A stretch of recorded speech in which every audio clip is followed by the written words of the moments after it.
both before and especially after his high-stakes summit in Helsinki, Finland, with Russian President Vladimir Putin. President Donald Trump received withering fire in the form of harsh criticism from the liberal media and bipartisan political establishment in Washington, D.C. Far too many of those critics cranked up their outrage to the maximum level and accused Trump of committing treason against America, ostensibly because he declined to publicly admonish Putin for meddling in the 2016 election and for not uncritically accepting the largely evidence-free assertions of such that originally came from the now provably biased intelligence community of the prior Obama administration. But conservative talk radio king Rush Limbaugh isn't buying those reasons as the end-all, be-all of the furious and over-the-top reactions of the media and political establishment to Trump's summit with Putin, and suggested that there was an ulterior motive behind both the outrage and Trump's decision to not publicly state the things that so many of his detractors wanted to hear him say. On Tuesday's program,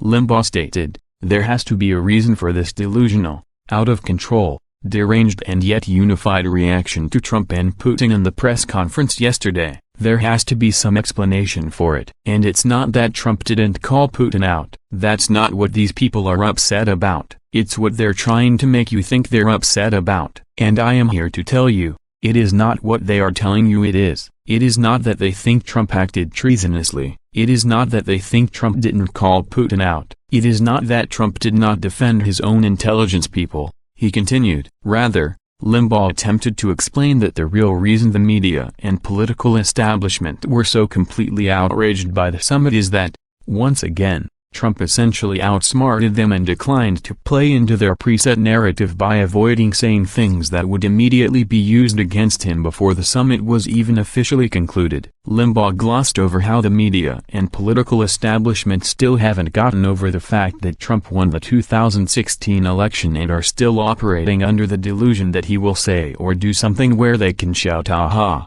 this time we've got him," and remove him from office, ending the dire threat Trump truly poses to the establishment's status quo. Trump isn't stupid. Trump is not ignorant. Trump is not incapable of nuance, stated Limbaugh of the anti-Trump efforts, and later reiterated that Trump has confounded them in every single effort they have made and mounted against him. They're at their wits' end now, with an eye toward the media's ongoing narrative regarding Russian interference in the election and supposed collusion between Russia and Trump's campaign. Two separate issues that have been deliberately conflated into one by the media. Limbaugh proceeded to get to the heart of his theory about why Trump refrained from publicly acknowledging the Russian interference at the summit. And now we're told that Donald Trump can go ahead and, in a press conference with Vladimir Putin, he can acknowledge that the Russians meddled while at the same time be protected from any allegation that he colluded. Limbaugh said, "Sorry, folks, if Donald Trump had done what they wanted him to do yesterday,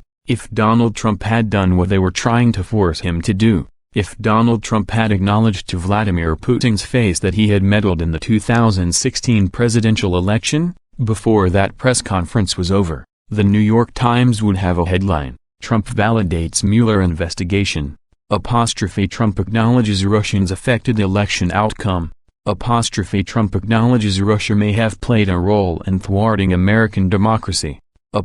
There is no doubt in my mind that if Donald Trump had acknowledged what everybody in the deep state is demanding that he acknowledge, that the Russians meddled, which, they meddle in everything, and they have been for 50 years, Limbaugh asserted, but in this case, the people of this country have been told that Donald Trump's illegitimate, just like George Bush was illegitimate because of the Florida recount. His presidency was illegitimate, invalid. We don't have to listen to what George W. Bush wants or thinks. Same thing with Trump, he continued. They simply refused to accept that they were defeated, and Trump, if he had acknowledged the meddling of the Russians, all you would be seeing today is that Trump acknowledges Putin may have or did affect the outcome of the election, because that's what they've wanted, just like.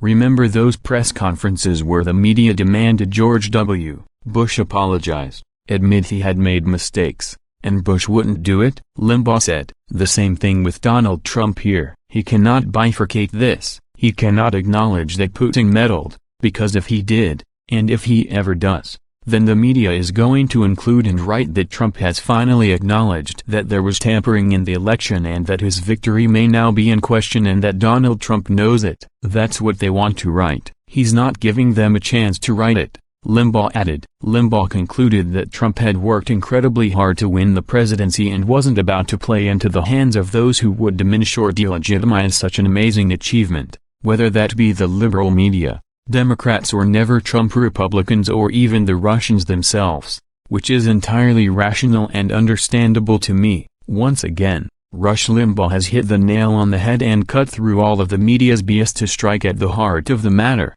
which is the still ongoing fixation of Trump's detractors on finding a way to undermine and ultimately destroy his presidency, by any means necessary.